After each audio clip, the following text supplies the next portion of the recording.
Voilà, nous attaquons la dernière leçon de la première partie du catéchisme, les vérités que nous devons croire, avec cette leçon numéro 11 sur les fins dernières. Et après, nous passerons à la deuxième partie, tous les moyens de sanctification, la grâce, la prière, les sacrements. 3 parties dans ce catéchisme, les vérités, et nous concluons aujourd'hui cette première partie. Deuxième partie, la sanctification, et 3, la morale, les commandements de Dieu et de l'Église. Les fins dernières. Nous avons vu déjà que, par la leçon numéro 6, l'âme humaine est immortelle, parce qu'elle dépasse infiniment la matière. Il y a quelque chose dans l'homme qui est indestructible. C'est son esprit, c'est cette lumière de l'intelligence que Dieu y a déposée. Elle est totalement spirituelle et partant indestructible, et donc de soi immortelle. Alors il nous faut étudier ce que devient cette âme humaine après la mort et quel est le sort de ces âmes après ce passage dans l'autre monde. C'est ce qu'on appelle les fins dernières. Les modernes préfèrent cette dimension eschatologique. Je vous ai déjà dit souvent de ne pas vous laisser effrayer par les mots. Eschatologique en grec, c'est ce qui concerne les fins dernières. Donc, vous voyez, on est bien avancé. Mais ça fait mieux de parler de fin eschatologique ou de l'eschatologie que de parler des fins dernières, parce que beaucoup plus existentiel et voilà. Alors nous allons voir successivement la mort. Qu'est-ce que c'est que la mort? Ce qui arrive après la mort, le jugement particulier de chaque homme, et puis les fins dans lesquelles peuvent aboutir ces âmes selon leurs mérites et leurs péchés, le purgatoire, l'enfer et le ciel. Et après, nous verrons le déroulement final, c'est toujours dans l'eschatologie, de la fin du monde, la fin des temps, mettre un peu d'ordre dans tout cela, parce que l'expérience m'a prouvé que c'était un peu souvent de la bouillie de chat dans la tête des meilleurs fidèles. Voilà, alors premièrement, la mort. Qu'est-ce que c'est que cette réalité qu'on appelle la mort? La mort, c'est une réalité métaphysique. Méta, ça veut dire au-delà en grec. La mort est une réalité qui est au-delà de la physique. C'est très important de comprendre ça. Si la mort est une réalité métaphysique, et je vais montrer en quoi, elle dépasse donc la réalité et la connaissance physique. Pourquoi disons-nous que la mort est une réalité métaphysique? Eh bien parce que nous l'avons déjà dit, l'homme c'est quoi? C'est une union substantielle d'un corps et d'une âme. Pour former un seul être, une seule substance qui existe par une seule existence. L'homme c'est ce tout. Et c'est ce qui fait l'unité de l'homme. Mais justement, la mort vient briser cette unité substantielle de l'homme. Parce que le corps et l'âme se séparent, eh bien c'est l'unité substantielle avec son unique existence qui est brisée. La mort est très étonnante, très étonnante. Je prends la comparaison dans le cours écrit entre deux atomes, enfin d'hydrogène et d'oxygène, hein, 2 atomes d'hydrogène et un atome d'oxygène qui forment l'eau. L'hydrogène et l'oxygène sont 2 gaz et qui, combinés ensemble, à raison de 2 pour 1, forment l'eau, le produit le plus courant. Hein. Seulement, vous pouvez briser cette eau et la réduire à ces états d'oxygène et d'hydrogène. C'est un peu ce qui se passe dans la mort, sauf que mon exemple est physique et que la mort est métaphysique. Parce que les éléments qui composent l'eau sont tous physiques. Tandis qu'il y a un des 2 éléments qui composent l'homme qui n'est pas physique, qui est spirituel. Ou qui est physique au sens des anciens qui incluait qui incluait la science de l'âme dans la physique. Mais ça, c'est une autre question. Voilà. Alors, il y a une rupture, c'est-à-dire une cassure fondamentale dans l'homme. Nous avions bien dit, en parlant de l'âme, que c'était un esprit qui est fait, pour être dans un corps. C'est pas un ange, un homme. Il est doué d'un esprit qui est fait pour animer son corps. Mais parce que cet esprit est un esprit, qu'il ne dépend pas, si ce n'est dans l'exercice de la matière, eh bien, il est de sa nature indestructible. Alors, c'est ce qui justement est délicat, c'est que la mort ne comporte pas d'approche physique. Elle a des approches physiques, mais elle n'est pas une réalité physique. Elle est une réalité métaphysique. Les remarques qui suivent et la conséquence de ce que nous venons de dire, c'est que la seule vraie définition de la mort, c'est la séparation de l'âme et du corps. Ça, c'est une réalité métaphysique. Conséquence. Première conséquence. Le moment exact de la mort n'est pas connu. Il est incertain. Puisqu'il n'est pas directement vérifiable dans le monde visible. Il y a la mort apparente, nous allons y revenir, et puis il y a la mort réelle. La mort réelle étant une réalité métaphysique, n'est pas immédiatement constatable par les lois de la physique, et en particulier celles de la science. Il n'existe pour nous, dans le monde scientifique, si je puis dire, que des indices physiques de la mort, réalité métaphysique. C'est ce qu'on appellera la mort apparente.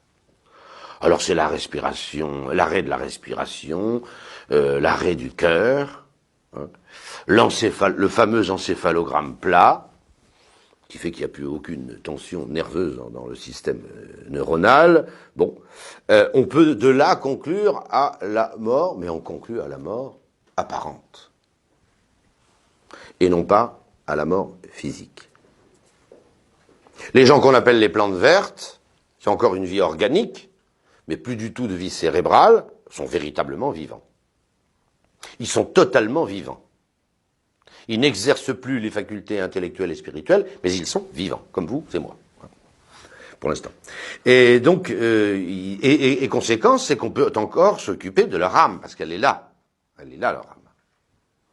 Et on peut donner les sacrements sous condition, mais à quelqu'un qui est dans un état de mort clinique. Ça n'est pas du tout la mort métaphysique, ce n'est pas la mort simplicitaire. Quel est le seul indice absolument certain de la mort? C'est la décomposition du corps. Parce que là, il est bien évident qu'il n'y a plus de tout substantiel entre l'âme et le corps. Puisque les éléments du corps ne sont plus, j'allais dire, unifiés et prolongés dans l'être par la présence de l'âme.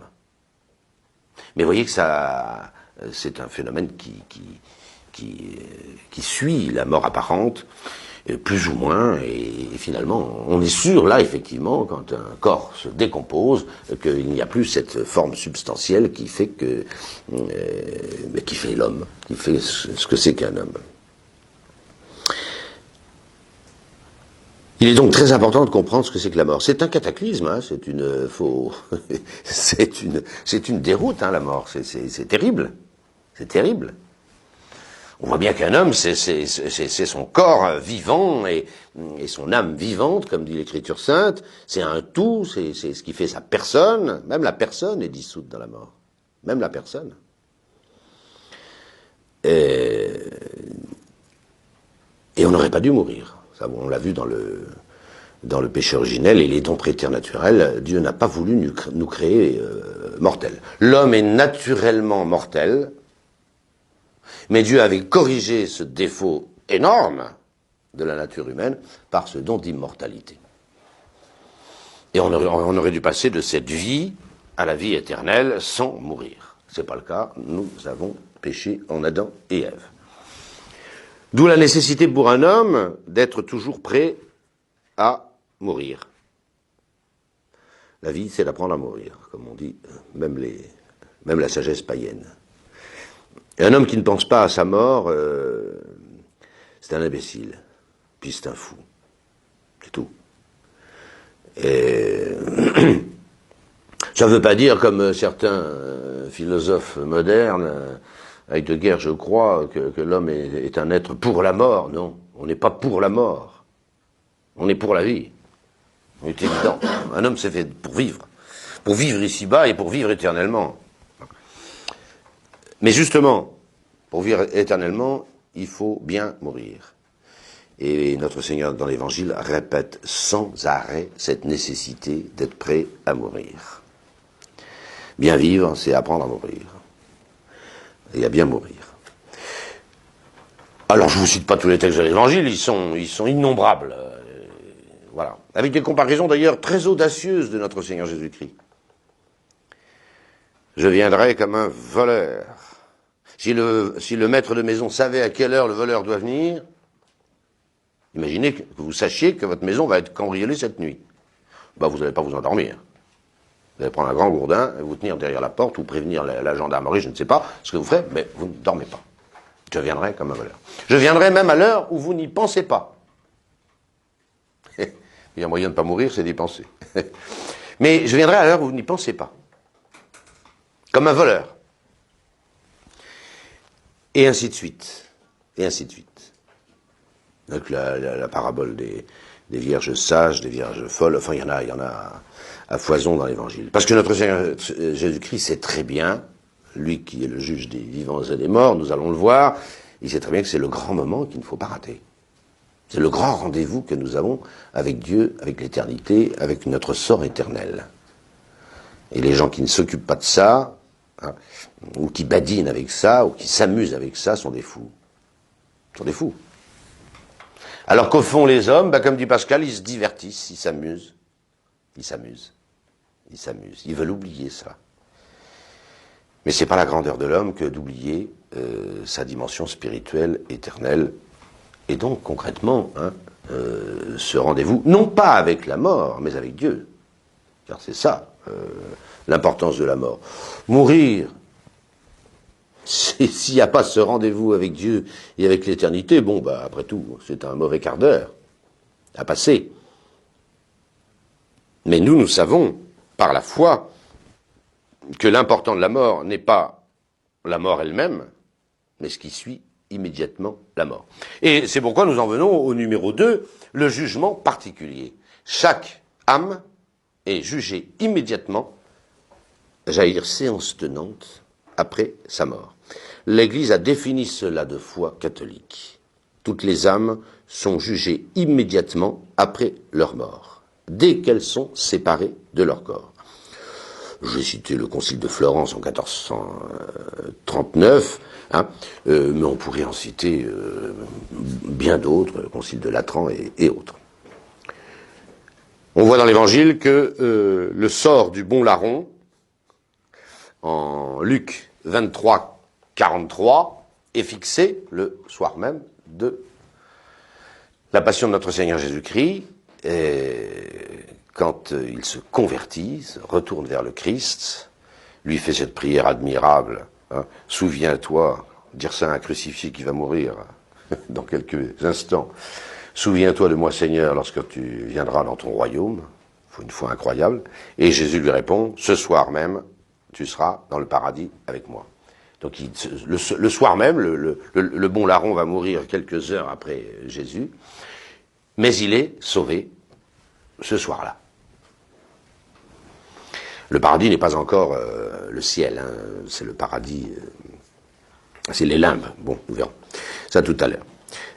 Donc, immédiatement après la mort de tout homme, il est jugé. Et nous verrons par qui. Il est jugé par notre Seigneur Jésus-Christ lui-même. Si l'âme est en état de péché mortel, elle tombe directement en enfer pour l'éternité. Mox in infernum descendunt, dit le Concile de Latran. Descente immédiatement. Quelqu'un qui a refusé Dieu dans sa vie, qui n'aime pas Dieu par-dessus tout, qui s'est moqué de lui, qui l'a offensé, celui-là est perdu. C'est 45 fois dans l'Évangile que notre Seigneur parle de l'enfer. Alors quand on voit des gens dans les statistiques qui badinent avec ça, on peut dire qu'ils ont apostasié au sens que nous avons donné de ce mot, ils ont perdu la foi, c'est tout. Oubliez, voyez, cette leçon cette leçon est poignante, je le sais, mais oublier les fins dernières, c'est de la folie. Hein. Un saint évêque d'Orléans, un saint Théodulphe disait la pire des illusions, c'est d'oublier les fins dernières. C'est la folie d'un homme. Si l'âme est en état de grâce, elle va soit au purgatoire, soit au ciel, selon qu'elle a encore à satisfaire ou non pour ses fautes. Alors attention, comprenez bien. Si quelqu'un est chargé de fautes graves, il va en enfer. Si quelqu'un n'est chargé que de fautes vénielles, il faut quand même qu'il expie ses fautes vénielles. Et puis même, nous le reverrons, dans le péché, il y a la faute, mais il y a aussi la peine. Il faut rétablir la justice. La justice, c'est comme la balance, hein, les plateaux doivent être équilibrés. Et donc, si quelqu'un va au ciel, c'est qu'il n'a plus aucune faute, ni mortelle bien sûr, sinon il irait en enfer, ni aucune faute vénielle, et il n'a également aucune peine due à ses fautes, même pardonnées. Ce qui veut dire que la plupart des braves gens, enfin j'allais dire, de ceux qui meurent comme il faut, font leur séjour en purgatoire. Et heureusement que Dieu a inventé le purgatoire, parce que sinon, s'il n'y avait pas de rémission dans l'au-delà, il serait bien plus difficile de sauver son âme. C'est une évidence. Le jugement particulier est pour l'homme en tant qu'individu. Nous verrons tout à l'heure qu'il y a un jugement en particulier. Nous serons tous jugés deux fois, si je puis dire. Une fois, jugement particulier, immédiatement après notre mort, et une deuxième fois, jugement général, à la fin du monde, nous le verrons tout à l'heure, collectivement. Et nous verrons pourquoi. Il y a ces deux jugements. Le jugement particulier, celui dont nous parlons à présent, c'est le jugement de l'homme comme individu, ses mérites et ses démérites personnels. Il y a donc, juste après la mort, une illumination, qui n'est pas la vision de Dieu, sinon on serait au ciel. Il y a une illumination de tout homme après la mort. Il se confronte à la vérité qui est la sainteté de Dieu.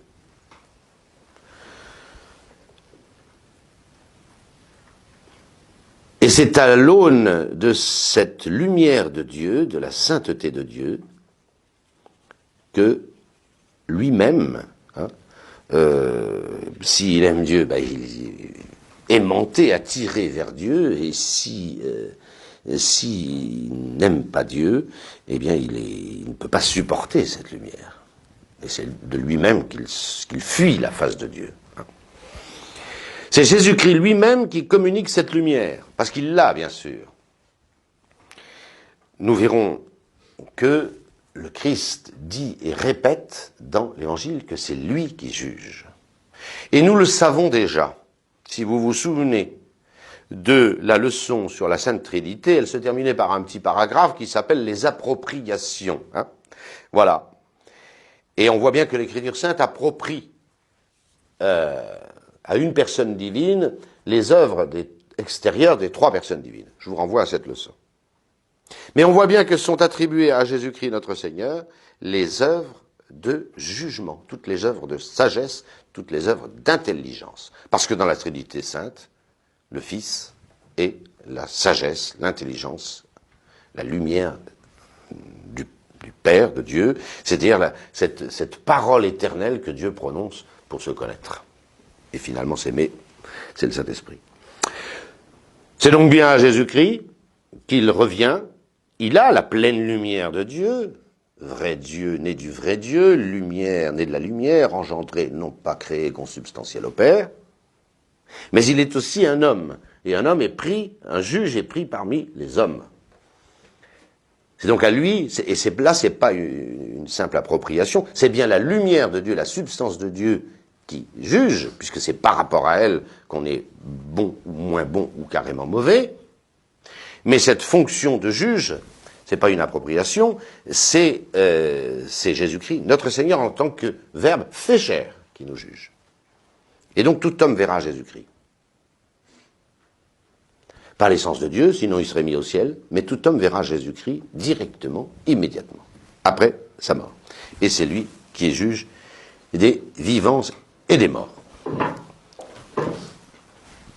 Alors ce qui est très curieux, c'est dans l'Évangile, une petite parenthèse, alors que Jésus-Christ annonce qu'il est le juge des vivants et des morts, et il l'est, et il le sera, et tout homme sera jugé au soir de sa vie par Jésus-Christ, en personne, eh bien, vous voyez, dans les petites querelles humaines, Jésus-Christ refuse de juger. Deux frères, un jour, viennent trouver, c'est dans l'Évangile, deux frères viennent trouver notre Seigneur Jésus-Christ pour une question d'héritage. Ils ne sont pas d'accord sur l'héritage de leur père. Ils se disputent, ils se chamaillent. Et ils viennent demander à ce grand rabbi de trancher. Et Jésus de répondre, qui m'a constitué juge entre vous? Avec les curés qui veulent se mêler de tout le temps, en permanence, ils ne sont pas dans le coup. Voilà. Celui qui jugera les vivants et les morts,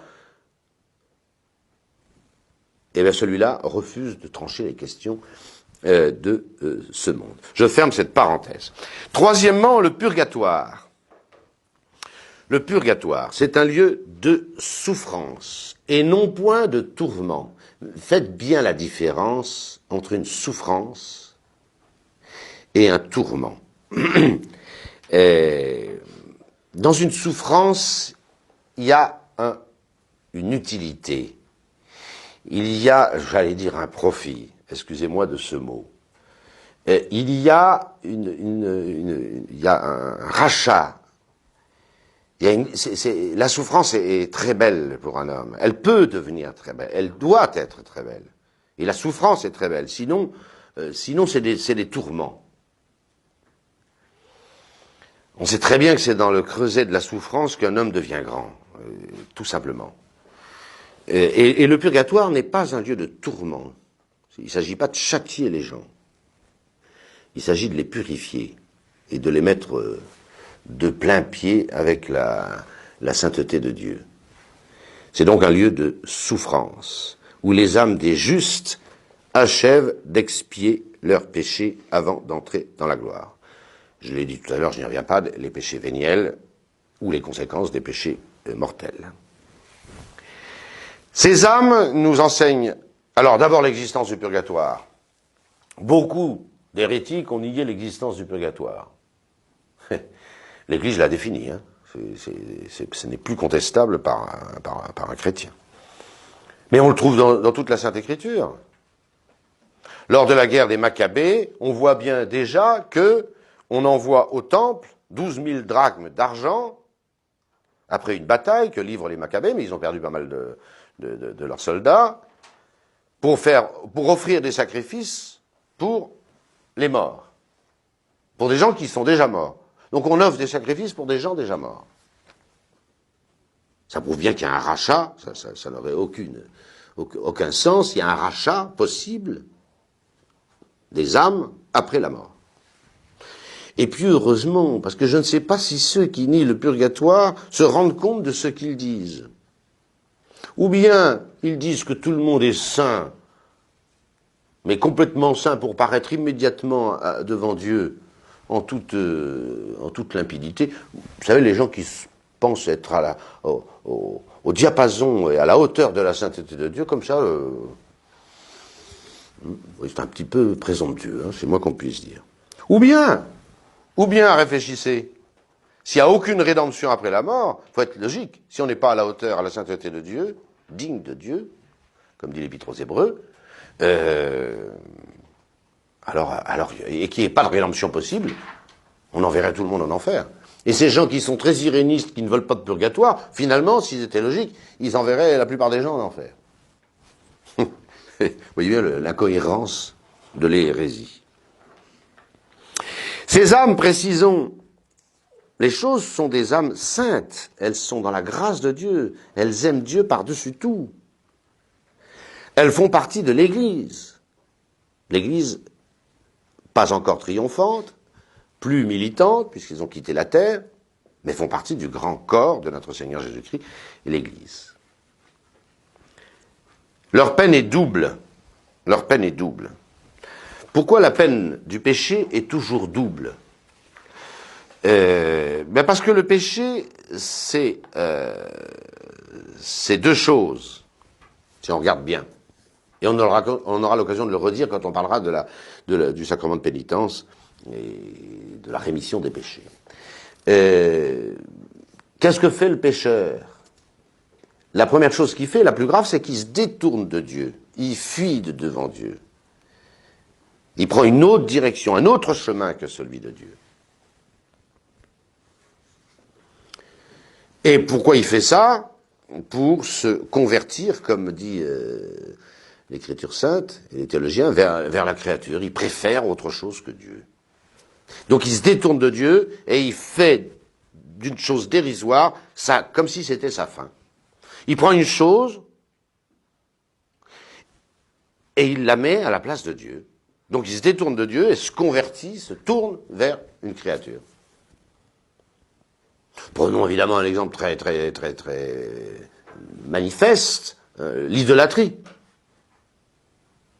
Le monde antique a été recouvert par l'idolâtrie. Les hommes ont adoré tout et n'importe quoi.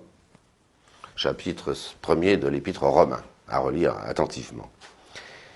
On voit bien que les gens se sont détournés de Dieu et se sont tournés vers les idoles. Et comme dit le psaume sans arrêt, hein, ils se sont prosternés devant l'œuvre de leurs mains. Hein. Voilà. Alors il y a une double peine. La peine, vous avez préféré Dieu, vous avez préféré une créature à Dieu, eh bien il y a une double peine dans ce détournement. Il y a la peine qui fait que vous êtes séparés de Dieu, privés de Dieu. Eh bien c'est la peine la plus difficile et la plus douloureuse des âmes du purgatoire, comme celle d'ailleurs de l'enfer. Saint Thomas va jusqu'à dire que la plus petite peine du purgatoire est certainement supérieure à la plus grande de la terre. Pourquoi? Parce que sur terre, se séparer de Dieu, on ne voit pas ce que ça fait. On ne le voit pas, on ne le sent pas, on ne le ressent pas. Alors c'est terrible d'être séparé de Dieu. Si nous savions combien Dieu est grand et bon et saint et beau, le fait d'en être séparé, de ne pas avoir la bénédiction de Dieu, de subir le reproche de Dieu, la colère de Dieu, serait littéralement insupportable. Insupportable. C'est parce que nous ne voyons pas Dieu, parce que nous ne savons pas qui il est, que nous supportons ça quand nous péchons. Je ferme cette parenthèse. C'est donc la première peine et la plus importante du purgatoire, comme ce le sera de l'enfer, que cette privation de Dieu. Il n'est pas deux fois qu'il y ait du feu en purgatoire, parce que l'Église ne l'a pas défini, ce qui est tout à fait différent de l'enfer, où l'Église a défini qu'il y avait du feu. Hein. Pourquoi Dieu a-t-il mis du feu en enfer? C'est dans toute l'Écriture. Hein. Alors c'est pas contestable. Saint Augustin le dit très, très bien. Parce que précisément nous ne savons pas ce que c'est que d'être privé de Dieu, alors il faut nous faire comprendre les choses. Or la peine la plus immédiatement insupportable de cette terre, c'est le feu. Hein. Ça c'est clair. Les gens se jettent d'une tour hein, quand il y a du feu. Ils jettent dans le vide, ils sont sûrs de mourir. Hein. Souvenez-vous des Twin Towers, on voit des gens qui se jettent du 40e étage hein, parce qu'il y a le feu. Voilà. Et c'est une bonté de Dieu de nous dire attention. De nous dire attention. Vous ne savez pas ce que c'est que de perdre Dieu, parce que vous ne savez pas ce que c'est que Dieu, mais pour vous faire comprendre ça, je vais vous dire que c'est bien pire que de mourir dans les flammes. Et des flammes qui durent, là. L'état de ces âmes et des âmes du purgatoire, paradoxalement, elles ne peuvent rien pour elles, mais peuvent quelque chose pour les autres. Ça paraît difficile à comprendre que celui qui peut pour les autres ne puisse rien pour elles. Si.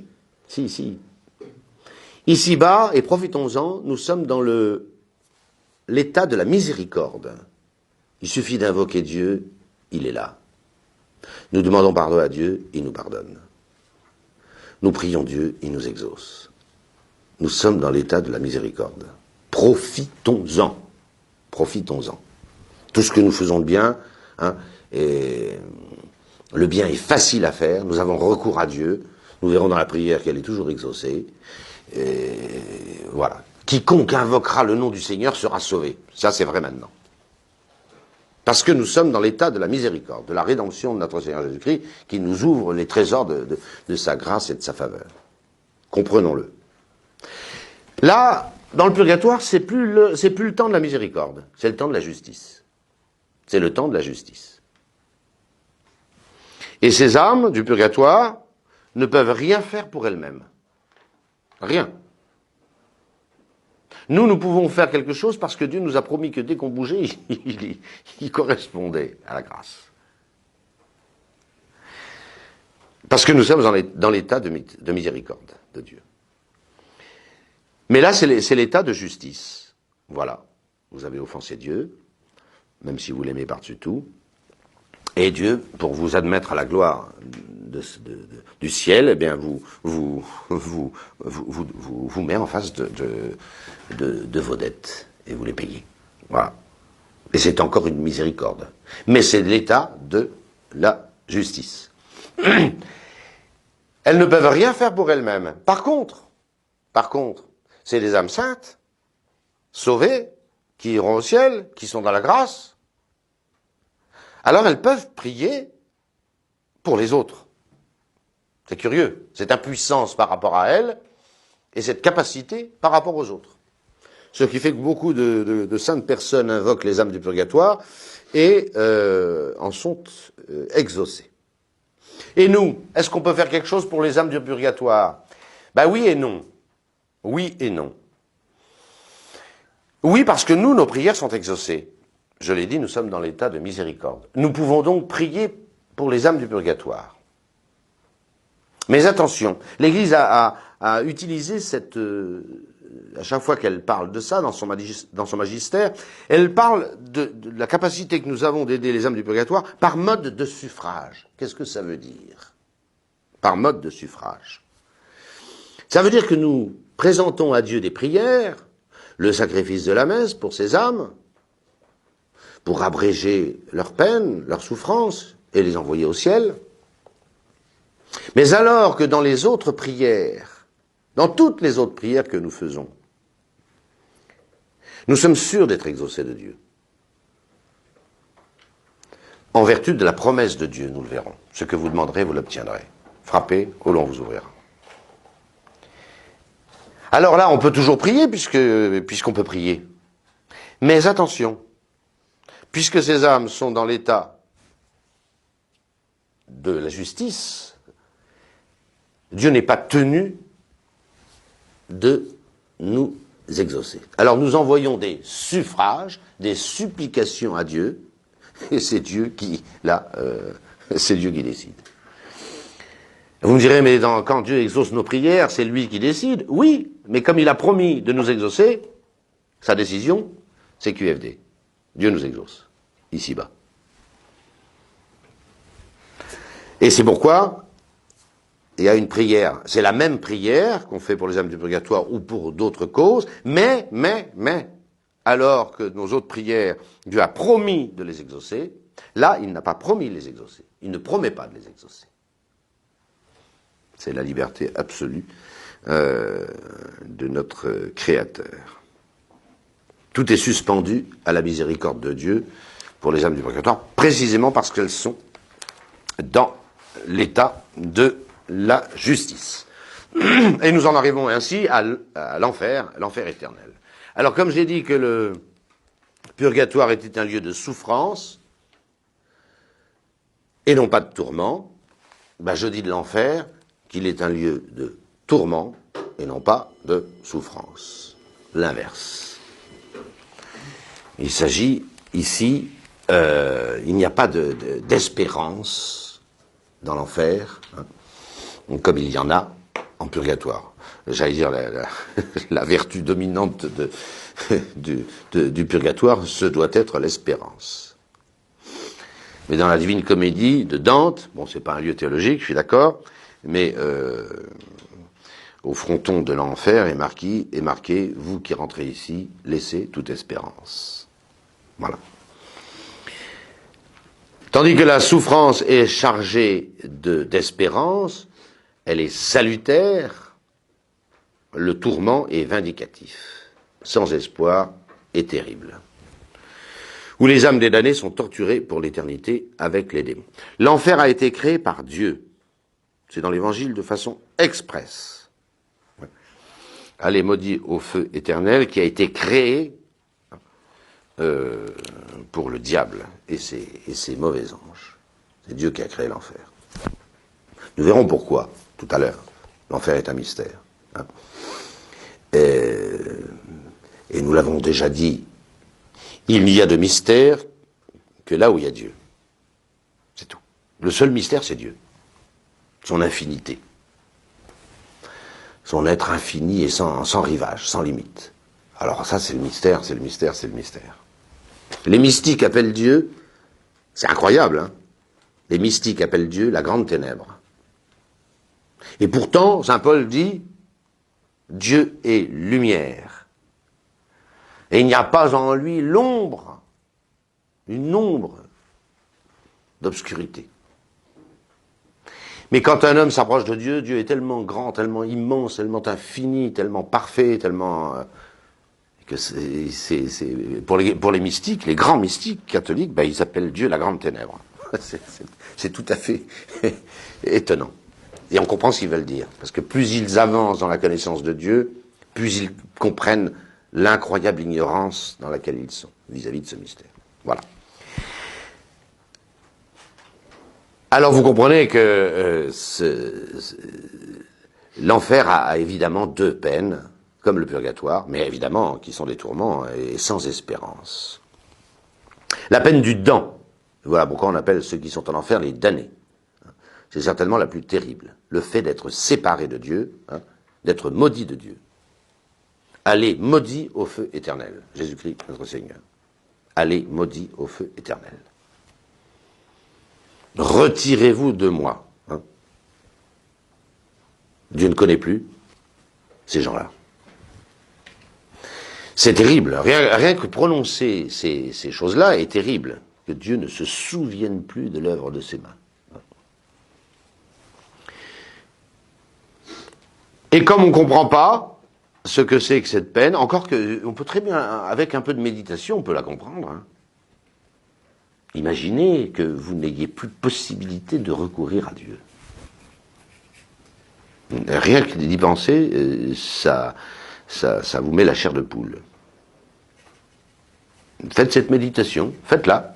Imaginez que vous n'ayez plus possibilité de recourir à Dieu. C'est pas la peine de s'adresser à lui, il vous écoute plus. C'est en vain. Vous avez péché, c'est sans solution. On n'est pas dans cet état, nous. On n'est pas, nous, il suffit de recourir à Dieu, il est présent, immédiatement. C'est comme ça maintenant. Et encore une fois, profitez-en bien. Voilà. Et comme cette peine du damn, cette damnation, Dieu n'écoute plus ces gens-là. Hein. Nous ne la comprenons pas. Eh bien, Dieu a mis du feu en enfer. Parce que le feu, on comprend. Hein. Tout simplement. Et c'est une miséricorde de Dieu que d'avoir mis du feu en enfer, comme dit saint Augustin. Parce que moi, les hommes comprennent. Les hommes comprennent. Ceux qui veulent comprendre, comprennent. On peut toujours se moquer de Dieu, hein, on peut toujours nier... même, c'est curieux d'ailleurs, parce que même les païens, les civilisations les plus tordues, les plus éloignées de la vérité, ont toujours imaginé un enfer, et avec du feu. C'est dans toutes les mythologies, c'est dans tous les contes primitifs, c'est partout.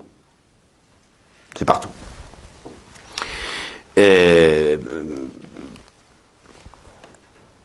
Parce que on voit bien que refuser la vérité, la lumière, la splendeur, la grandeur du Créateur, ça peut pas se faire sans casse. Ça, c'est impossible. C'est impossible. Un homme a été fait pour Dieu, et s'il perd Dieu, il a tout perdu. Il y a pas de... L'enfer est évidemment éternel.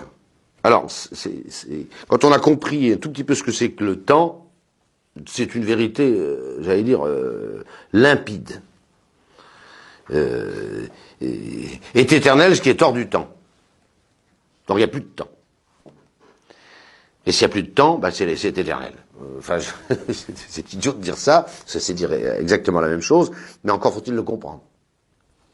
Le temps s'étant arrêté, et nous verrons tout à l'heure, hein, pour les élus du ciel, car c'est le même problème, la même solution, plus exactement. On verra que le temps étant arrêté, ben, on est dans l'éternité. Et on verra ce que c'est que la fin du temps. On ne peut pas tout dire d'un seul coup. Alors vous avez toujours un certain nombre d'hérétiques qui ont nié l'éternité de l'enfer. Comme la plupart des gens dans les statistiques nient que l'enfer existe et qu'il soit éternel. Parce qu'ils recomposent la religion selon leurs petits sentiments. Ça leur plaît pas, donc ils écartent ça. C'est un peu simple. C'est un petit peu simple. Hein. Un grand, parmi les pères de l'Église, a pensé ça. Origène. Origène est un exégète fantastique, d'une finesse et d'une... voilà. Mais sur 2 ou 3 thèses, Origène, ce grand alexandrin là, du IIIe siècle, ça lui plaît pas lui non plus l'enfer. Alors il a imaginé l'apocatastase. C'est quoi l'apocatastase? Ben, c'est le grand bisounours, après que l'enfer aura duré quelques siècles, etc. Bon, ben finalement, c'est la grande réconciliation. Dieu reprend tout le monde avec lui. Voilà, c'est la grande fête charismato. Bon. Seulement, je suis désolé, c'est une invention d'Origène. Ça faisait plaisir à Origène de penser ça, mais tout l'Évangile dit le contraire. Et entre Origène et les autres, et la parole du Seigneur, surtout celle-là, hein, répétée 45 fois dans l'Évangile, c'est pas la peine de discuter. Voilà, vous avez toujours des gens comme ça, hein, il faut qu'ils recomposent la religion selon leur goût, selon leur sensibilité, selon... voilà. À chaque fois qu'il parle de l'enfer, hein, Jésus-Christ dit qu'il est éternel. Allez au feu éternel. Le feu inextinguible, dit saint Jean-Baptiste. Et ainsi de suite, et ainsi de suite. Et notre Seigneur, pour nous montrer l'horreur de l'enfer, car Jésus-Christ a le sens de l'image et de la métaphore, mais plus que personne ne l'a jamais eu, comme homme. Hein. Il a utilisé une comparaison pour bien faire comprendre le côté terrible de l'enfer. Il y avait à côté de Jérusalem une immense falaise, hein, débouchant sur une vallée qu'on appelait la Géhenne. Et c'est là que, avec des grandes planches, pour ne pas les toucher, on poussait les corps des lépreux, et parce qu'on ne pouvait pas les enterrer, et il ne faut pas s'approcher d'un lépreux, sinon vous attrapez la lèpre. Alors, donc vous imaginez un peu ce spectacle de la lèpre. Hein. Ce sont des corps qui sont poussés avec des grandes planches, des corps morts, des cadavres, lépreux, et qu'on laisse pourrir au soleil sans sépulture. Voilà. Alors le sens de la métaphore, hein, et Jésus parle de la géhenne de feu. Voilà. Et on voit bien hein, qu'à chaque fois que notre Seigneur détourne les hommes d'un péché grave, ben, il montre immédiatement la conséquence de ce péché. Et la conséquence de ce péché, c'est le risque de perdre son âme dans la géhenne de feu.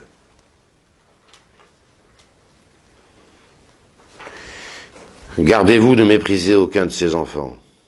Hein.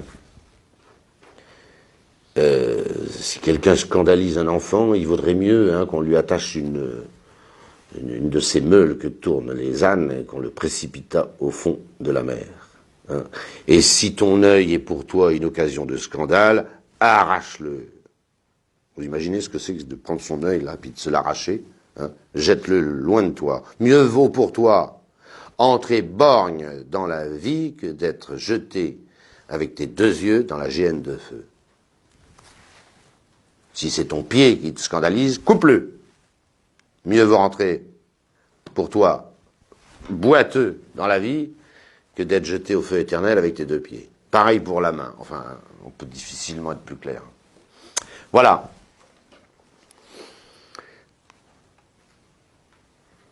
L'enfer est un mystère. Je l'avoue. Je ne comprends pas plus l'enfer que vous. Hein. Il est un mystère pour tout le monde. Aurait compris l'enfer celui qui aurait compris la grandeur, la beauté et la sainteté de Dieu. Et comme personne n'a compris ça, personne ne peut comprendre l'enfer. Et voilà pourquoi on recompose la théologie catholique selon ses goûts. Seulement c'est faux. Ce qui mérite l'enfer, c'est de se moquer de Dieu. Hein? Comme dit saint Paul, de Dieu on ne se moque pas. Ce que l'homme aura semé, il va le récolter. On récolte toujours ce qu'on sème. Hein? On offense Dieu. On ne sait pas ce que c'est que d'offenser Dieu. On ne sait pas. On ne sait pas ce que c'est que d'offenser Dieu.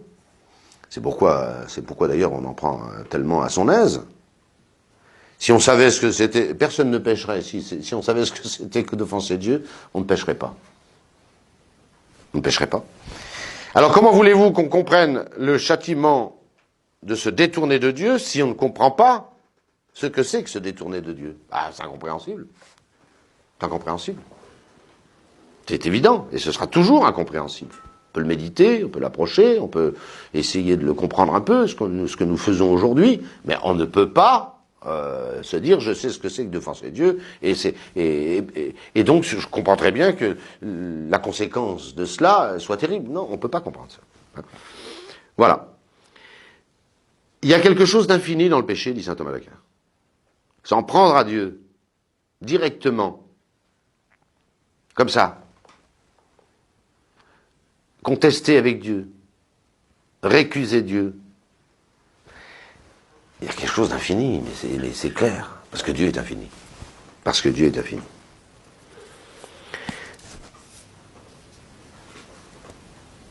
Pour finir, l'enfer est un état, bien sûr, c'est l'état des gens détournés de Dieu, et dans les flammes de l'enfer, mais il est aussi un lieu que la plupart des pères de l'Église, n'en déplaise à ceux à qui ça plaît pas, placent généralement au centre de la terre. Voilà. C'est comme ça, je n'ai pas de foi, mais c'est l'enseignement commun des pères de l'Église. Voilà, il faut rappeler l'enfer. Il faut rappeler l'enfer. La religion n'est pas une grande kermesse. C'est pas la grande kermesse, c'est pas la grande fête, c'est pas le grand bisounours. Il y aura des résultats, et de Dieu ne se moque pas. Ce que l'homme aura semé, il le récoltera. Celui qui sème, dans la corruption récoltera de la corruption. Voilà. Et celui qui sème selon l'esprit récoltera de l'esprit la vie éternelle. Bon, c'est tout. Parlons du ciel maintenant. Nous ne sommes pas faits pour l'enfer, hein. Nous sommes faits pour le ciel. C'est clair. C'est la volonté de Dieu que tous les hommes soient sauvés. On n'est donc pas fait pour l'enfer. Mais il existe. Parlons du ciel. Là aussi, le ciel est aussi difficile à comprendre que l'enfer. Aussi difficile. Alors on peut le définir comme ça, j'ai pris la définition du catéchisme pour les enfants, c'est un lieu de bonheur où les justes voient Dieu face à face et en jouissent pour l'éternité. Bon. Cette petite définition quand même est très importante. Qu'est-ce que c'est qui fait ce bonheur du ciel? C'est pas le paradis d'Allah, hein, que je n'ose même pas décrire tellement Tellement c'est un lupanar absolu. Bon, mais ce qui fait la béatitude du ciel, c'est la vision de Dieu. Voir Dieu. C'est le rêve absolu de tout homme. C'est de voir Dieu. Et ce que Dieu a imaginé, c'est de nous rendre capables de le voir. Or, Dieu de sa nature est invisible, et bien sûr aux yeux du corps. Il est même invisible de soi aux yeux de l'âme. C'est un prodige de Dieu que d'arriver à nous faire voir Dieu. Même s'il y a dans l'âme humaine une capacité radicale de voir Dieu. Le ciel, c'est d'abord la vision de Dieu, directe, de l'essence de Dieu. L'essence de Dieu. L'essence de Dieu, nous savons ce que c'est. C'est ce jaillissement éternel de l'être. C'est ça notre repos. C'est ça qu'il nous faut. Tous les biens d'ici-bas nous fatiguent. On en a fait le tour très vite. On est repu, on est rassasié immédiatement de tous les biens d'ici-bas. Pour peu qu'on ait un peu vécu. Il n'y a que les ados de 15 ans qui savent pas ça. Mais dès qu'on a vieilli un peu, on sait très bien que tout ce qu'on a pu, même de choses légitimes et bonnes, c'est de la petite verroterie. Quelle est la grande soif, quel est le grand appétit de l'intelligence humaine, c'est de pouvoir voir Dieu. Eh bien, le ciel, c'est ça. Le ciel, c'est cela. C'est la vision directe de l'essence divine par notre intelligence. Alors attention, j'ai bien précisé, avec saint Thomas, sans idée, sans représentation, sans concept, autrement dit, sans intermédiaire. Sans intermédiaire. Pour connaître ici-bas, nous fabriquons des représentations intellectuelles des choses que nous connaissons. C'est bien les choses que nous connaissons, je ne veux pas faire une théorie de la connaissance, c'est bien les choses que nous connaissons, mais nous les connaissons au moyen de représentations intellectuelles. C'est ça qui nous empêche de voir Dieu. C'est l'attirail intellectuel que nous sommes obligés de mettre en route à chaque fois que nous connaissons quelque chose. Si le ciel c'était encore cela, c'est pas la peine. Pas la peine de se déplacer. Ce qu'il nous faut, et ce que Dieu a prévu, c'est une vision immédiate, j'allais dire un branchement immédiat de notre intelligence, notre capacité infinie de connaître, sur la totalité de l'être qui est l'être divin, de l'être de Dieu. C'est une vision, le ciel.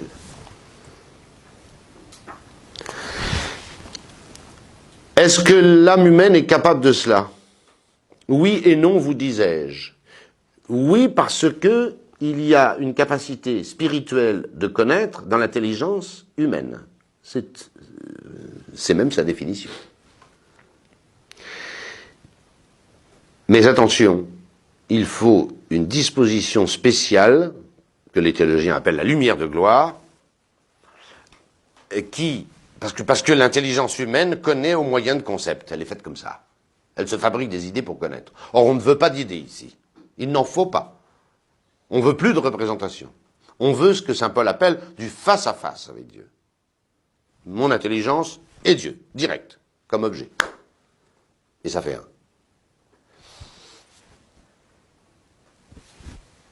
Alors, c'est pas possible à une intelligence humaine, c'est possible, c'est radicalement possible, mais il faut une disposition, parce que Dieu est surnaturel, parce que Dieu est infini, une disposition qui n'est pas un intermédiaire intellectuel, qui n'est pas un intermédiaire intellectuel. C'est l'âme qui est changée, mais il n'y a pas d'intermédiaire entre l'âme et Dieu dans la vision béatifique. Mystérieux, je l'avoue. Cette lumière de gloire remplace notre foi qui disparaît. Qu'est-ce qui nous fait contempler Dieu? Eh bien, c'est notre foi ici-bas. Mais notre foi, c'est un miroir. C'est pas un miroir aux alouettes, C'est un vrai miroir qui nous donne une véritable image de Dieu. Car nous croyons à Dieu sur le témoignage de Dieu. Ce miroir, c'est le témoignage de Dieu. Mais nous voyons Dieu que dans un miroir. La foi. Là, plus de miroir. Plus de miroir. Du face à face. On casse le miroir de la foi. Il est cassé. Tant mieux. Hein, voilà. Ici-bas, c'est très bien, hein, parce que c'est le seul moyen de connaître Dieu. Enfin, surnaturellement. Mais il faudra bien un jour qu'on casse le miroir. Pour voir Dieu sans miroir. Sans intermédiaire. Sans concept. Sans représentation. Sans idée. Lui-même. Tel que. Voilà. C'est ça le ciel.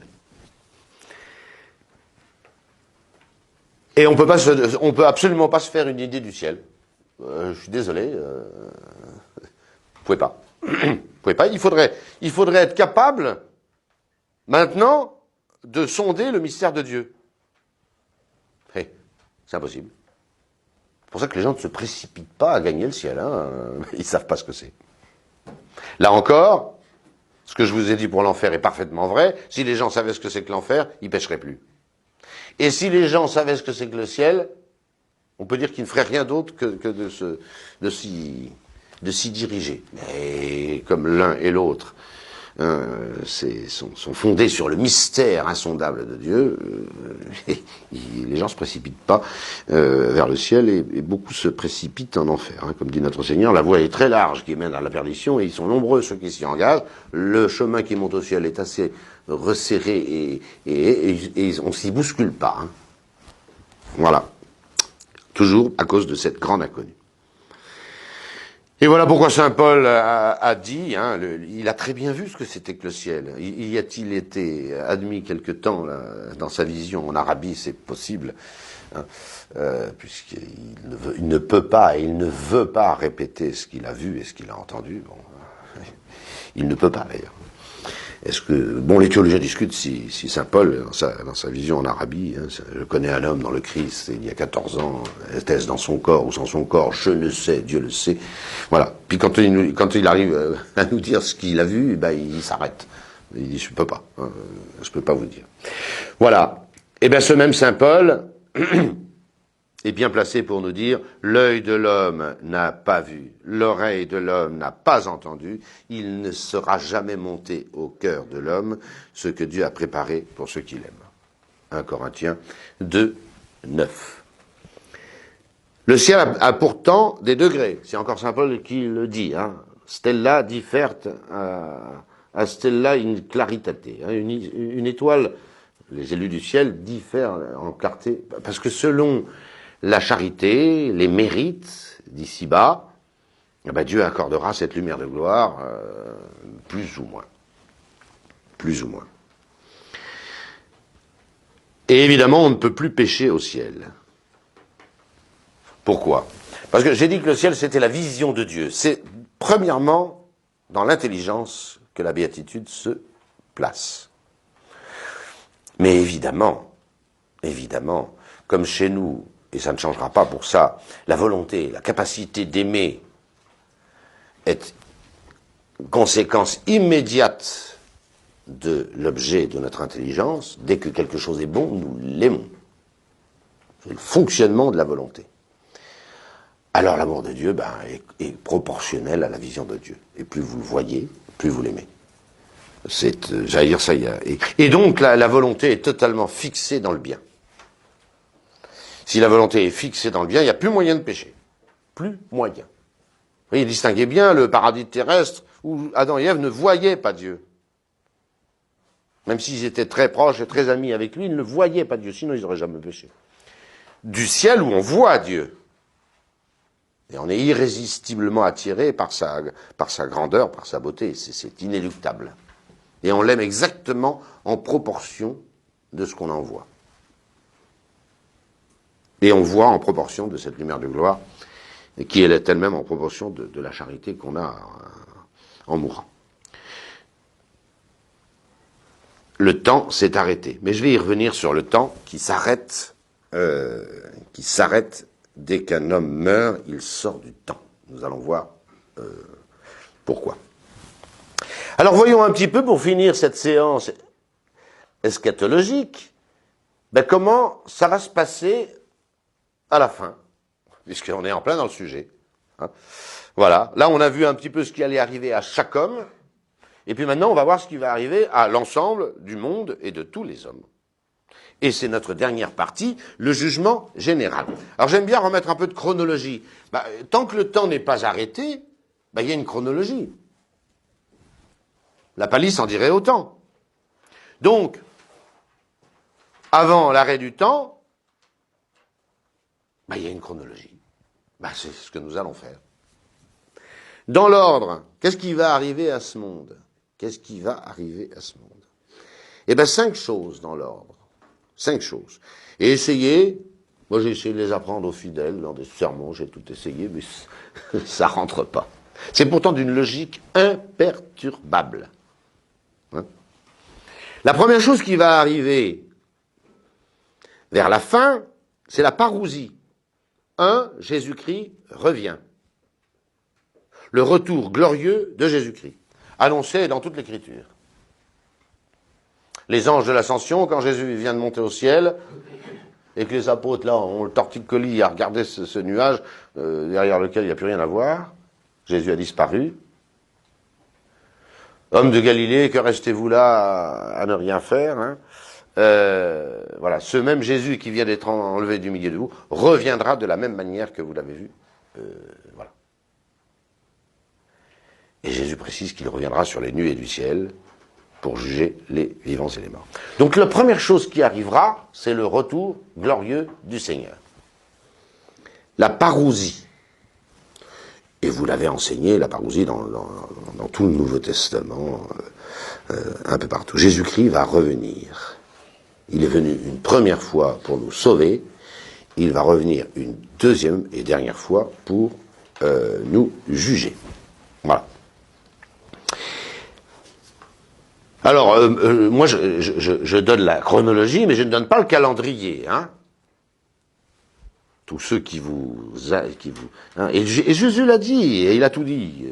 Hein, on vous dira, le Christ est là, n'en croyez rien. Donc, ceux qui nous annoncent la fin du monde, et tout ça, tous les 3 ans, les Paco Rabanne et les machins, ils nous fatiguent.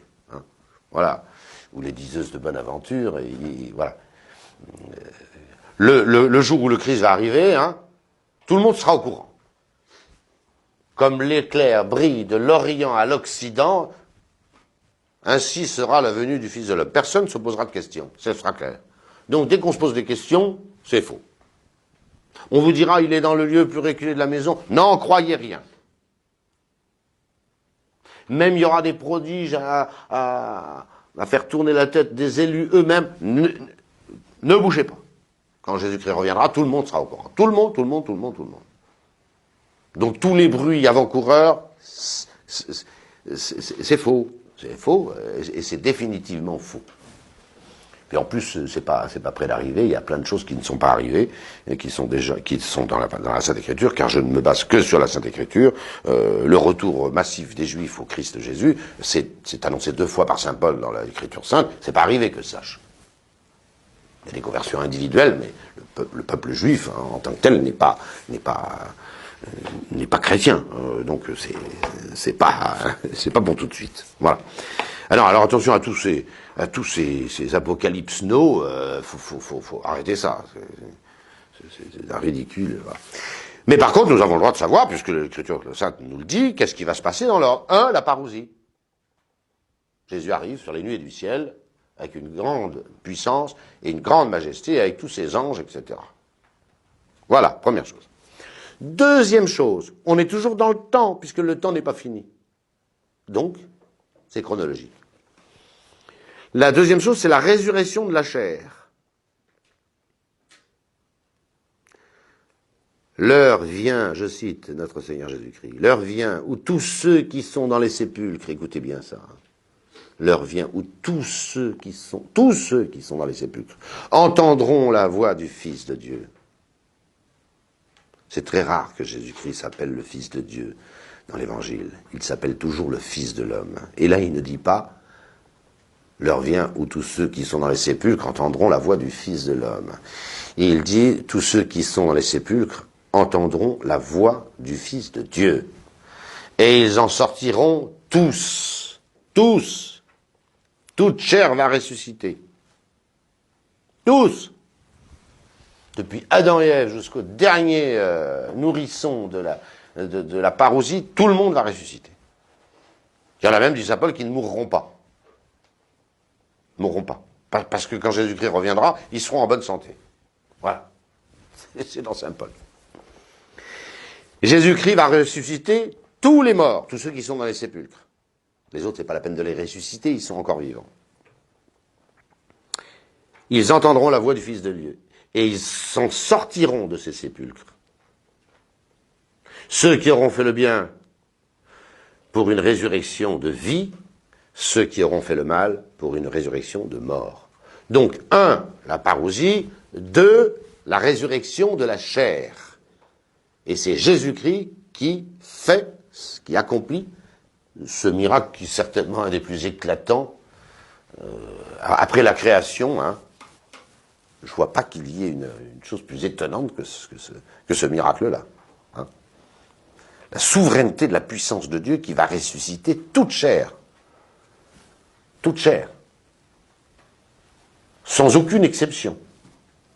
Celle des bons comme celle des mauvais. Toute chair.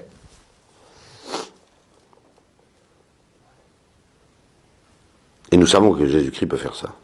Il s'est ressuscité lui-même. Il a ressuscité quelques morts pour nous montrer ce pouvoir qu'il a. Et puis un jour, il ressuscitera toute chair. Toute chair. 1, la parousie. 2, la résurrection de la chair. Remettez de l'ordre dans votre tête s'il n'y en a plus. Et mettez-en s'il n'y en a jamais eu. 3e, le jugement général. Voilà. Cette scène est racontée magistralement dans les... Le juge, je l'ai déjà dit, c'est notre Seigneur Jésus-Christ. C'est-à-dire, il est profilé comme juge. Parce qu'il a toute la lumière de Dieu qui permet de juger, et c'est comme homme qu'il juge. Et là, il mettra les boucs à gauche et les brebis à droite. C'est clair. Les bons, les mauvais. Ça gêne beaucoup le XXe siècle et le XXIe siècle maintenant qu'on dise qu'il y a des bons et qu'il y a des mauvais. C'est comme ça dans tout l'évangile, en particulier l'évangile de Saint Jean. Vous êtes d'accord ou pas d'accord, c'est comme ça. Alors ici-bas, on ne sait pas très bien si quelqu'un est bon et s'il est mauvais. Puis la vérité, c'est que quelqu'un n'est pas tout mauvais ou tout bon. Mais un jour, il y aura les bons à droite et les mauvais à gauche. J'ai pas choisi la droite et la gauche, c'est dans l'évangile aussi. C'est pas de ma faute. J'y suis pour rien. Si les bons sont à droite, et si les mauvais sont à gauche. Comme ça. Voilà. Et ceux qui auront fait le bien, qui seront à la droite, iront à la vie éternelle, et ceux qui auront fait le mal, iront au feu éternel. Voilà. 3e épisode. 1, la parousie. 2, la résurrection de la chair. 3, le jugement général. Alors attention, la fin des temps. C'est quoi la fin des temps?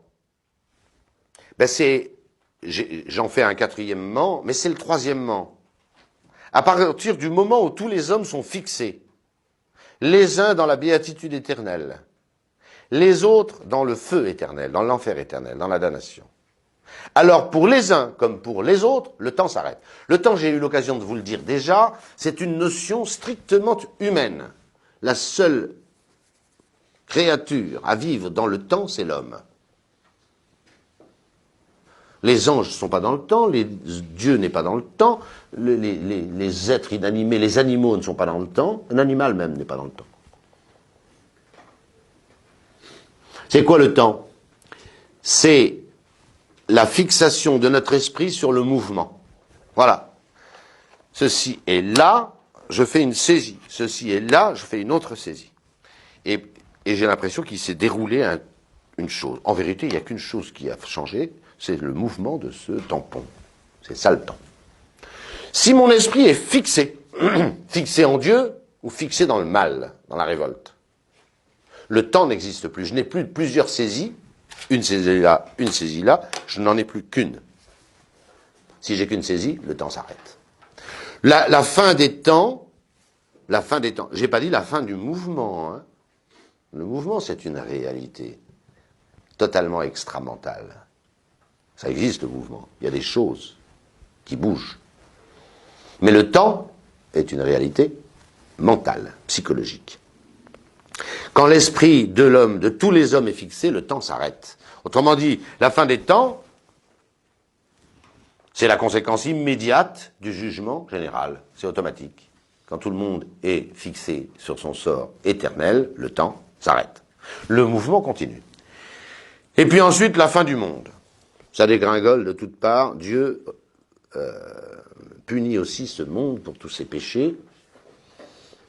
Mais il est à peu près certain, Dieu n'a pas permis que nous sachions tout, hein, mais qu'il y aura un ciel et une terre nouvelle. C'est annoncé au moins dans Isaïe, au chapitre 65, c'est annoncé également dans le livre de l'Apocalypse. C'est vrai que ce monde que Dieu a créé est quand même magnifique. Songez à l'océan, songez aux montagnes, songez aux étoiles, c'est magnifique. C'est rare que Dieu anéantisse des choses belles, enfin c'est rare, c'est même insoupçonnable. Voilà, c'est un très grand mystère. Et puis c'est pas ça l'important, hein. L'important pour nous, c'est de contempler la face de Dieu. Ça, c'est important. C'est la chose à ne pas rater. D'aucune manière. Voilà. Mais Dieu n'a aucune raison d'anéantir la beauté des choses qu'il a faites. Aucune. Et même, il va nous les réorganiser pour un ciel et une terre nouvelle. Voilà, même si ça reste très mystérieux. Et si l'Église n'a jamais pris la peine de définir ça. Pourquoi? Parce que l'Église, elle s'occupe d'envoyer les gens au ciel.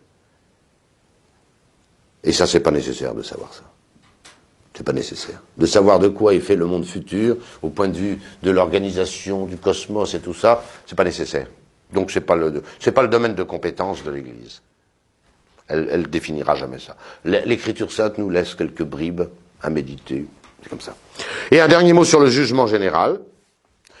Donc, la troisième étape de la fin de la chronologie, après la parousie et la résurrection de la chair. Au jugement particulier que nous avons vu tout à l'heure, les fautes et les mérites personnels de chacun ne sont connus que de lui, que de ceux qui les ont commis. Et vous voyez, il manquerait quelque chose. Il manquerait absolument quelque chose. Le sort de tous les hommes est fixé. Les uns sont dans la béatitude éternelle, le purgatoire a disparu, et les autres sont envoyés au feu éternel. Et c'est juste parce que chacun a reçu, comme dit l'Écriture, selon ses œuvres. Mais il manque quelque chose de très important. C'est que le péché des hommes et le bien que font les hommes est transitif. Il ne s'arrête pas à eux. Un homme qui fait du bien autour de lui, et même dans la communion des saints, il fait du bien à tout le monde. Un homme qui fait le mal ne fait pas seulement du mal qu'à lui, il en fait aussi aux autres.